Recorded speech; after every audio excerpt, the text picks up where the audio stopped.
Doctor صاحب آپ waste میں بیٹھے ہوئے ہیں، آخری اب سوال ہے چونکہ ٹائم ختم ہو رہا ہے، کیسے تبلیغ کی جائے؟ میں نے ڈاکٹر محمد عبید اللہ صاحب سے پیرس میں عرض کیا تھا کہ اسلام مولوی کا چلے گا کہ صوفی کا، انہوں نے کہا یورپ میں صوفی کا چلے گا۔ تو یہ اتنی بات ہوئی تھی، ذرا سمجھا دیں کہ آج کے دور میں اسلام کی تبلیغ ہم اس طرح کریں کہ وہاں جا کے مسلمانوں کو لڑائیں اور مسجدوں میں کتے داخل ہو جائیں، اور آپ کے علم میں وہ ساری باتیں ہوں گی۔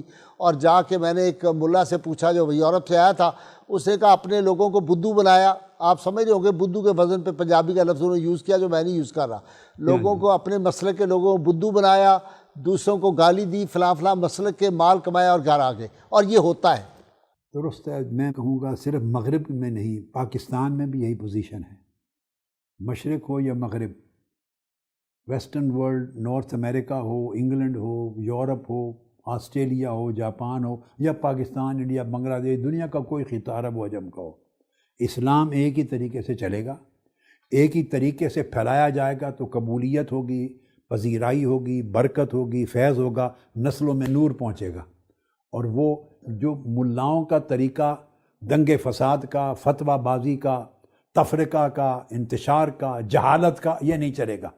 سچے صوفیاء کا طریق چلے گا، جس سے دلوں کی تاثیر ہوتی ہے، جس اخلاق پیدا ہوتا ہے، جس سے تعلیمات محمدی کے صحیح عملی پیکر بنتے ہیں لوگ، اور ان کے دلوں میں اللہ کا ذکر جاتا ہے، اللہ کا قرب جاتا ہے، صفائے قلب جاتی ہے، اخلاق محمدی کا پرتو ان کی زندگیوں میں آتا ہے، اور حقد اور حسد دور ہوتے ہیں، اور امت ایک وحدت کے طور پہ آتی ہے، اور اس سے اسلام کے امن کا چہرہ ظاہر ہوتا ہے، انتہا پسندی اور دہشت گردی کا نہیں۔ اسلام ایک امن رحمت کا دین نظر آتا ہے۔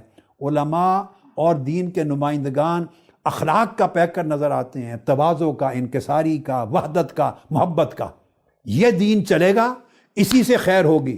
ہمیں اس کے لیے لازمی ہے کہ دیوبندیت اور بریلویت سے اوپر نکلنا ہوگا، اہل حدیثیت و شیعہ سے اوپر نکلنا ہوگا۔ ہاتھ ملا لیا کسی سے، ہاتھ ملا لیا تو اس کے بعد فتویٰ کفر کا آ جائے گا، فلاں سے ہاتھ کیوں ملایا تھا؟ اسی کفر کے فتووں نے اسلام کو برباد کر دیا۔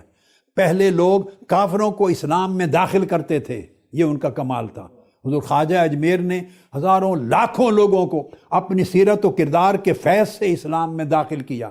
ہم اچھے بھلے چلتے ہوئے مسلمانوں کو اپنی سختی کردار اور اپنی بیزار طبیعت کے ذریعے اسلام سے خارج کرتے ہیں۔ ہم فخر کرتے ہیں کہ میں نے اتنوں کو کافر بنایا، اتنوں کو سنیت سے خارج کیا۔